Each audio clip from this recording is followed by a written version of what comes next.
United Nations Educational, Scientific and Cultural Organization, UNESCO. A conference was held at London in November 1945 for the establishment of an educational, scientific and cultural organization. This led to the establishment of the UNESCO, United Nations Educational, Scientific and Cultural Organization, on 4th November 1946. The main objective of UNESCO is to contribute to peace and security in the world by promoting collaboration among nations through education, science, culture, and communication.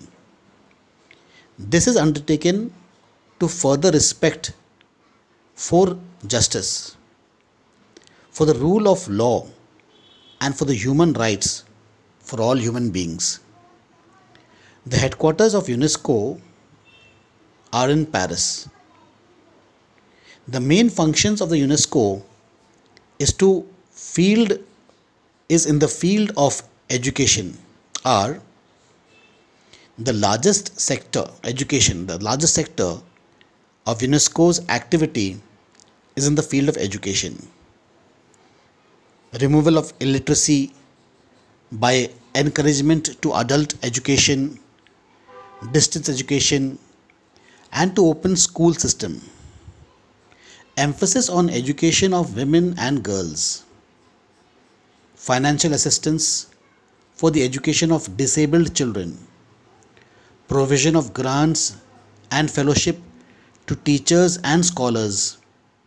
Organization of library systems and promotion of international understanding through education. Organization of book fairs and festivals at international and national levels. Here is an example. Development of library system is an important component of continuing education. Delhi Public Library System is an important component of continuing education. Delhi Public Library established in 1951 with financial assistance from UNESCO has developed into a big metropolitan public library system. Encouragement of science education by providing regional training centers. Promoting of education as an instrument for international understanding. Scientific activities. The scientific activities undertaken by UNESCO are: UNESCO organizes seminars and conferences of scientists of various countries and circulates information through journals, press, and exhibitions. Courier is the official monthly magazine of UNESCO. Its Hindi and Tamil editions are available in India. It promotes basic research in fields like geology, mathematics, physics, and oceanography.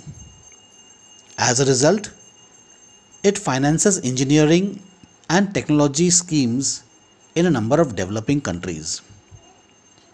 It helps in correcting the imbalance in scientific and technological manpower that exists because 90% of the trained manpower is concentrated in the industrialized countries.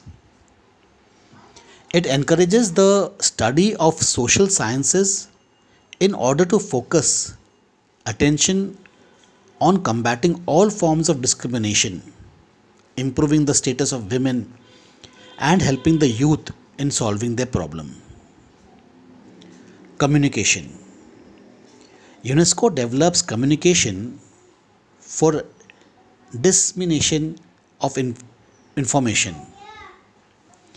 It has set up regional networks, trained technicians, and deals with both hardware and software aspect of informations.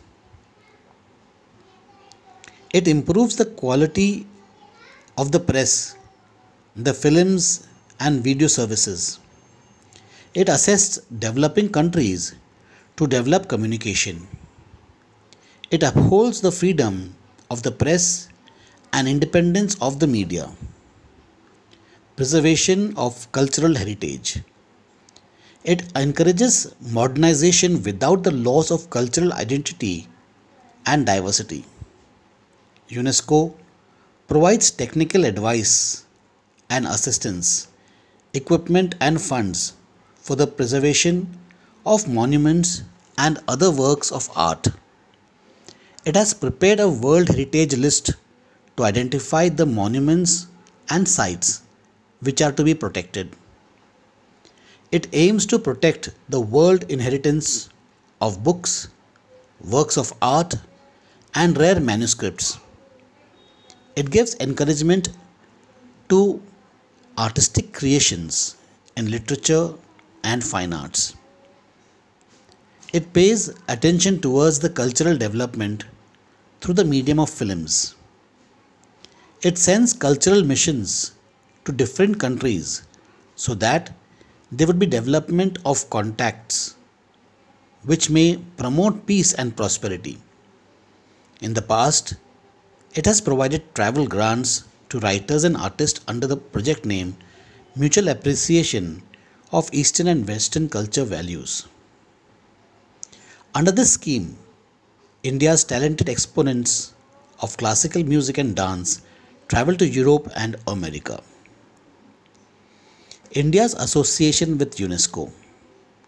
India has been a member of the UNESCO since its inception in 1946.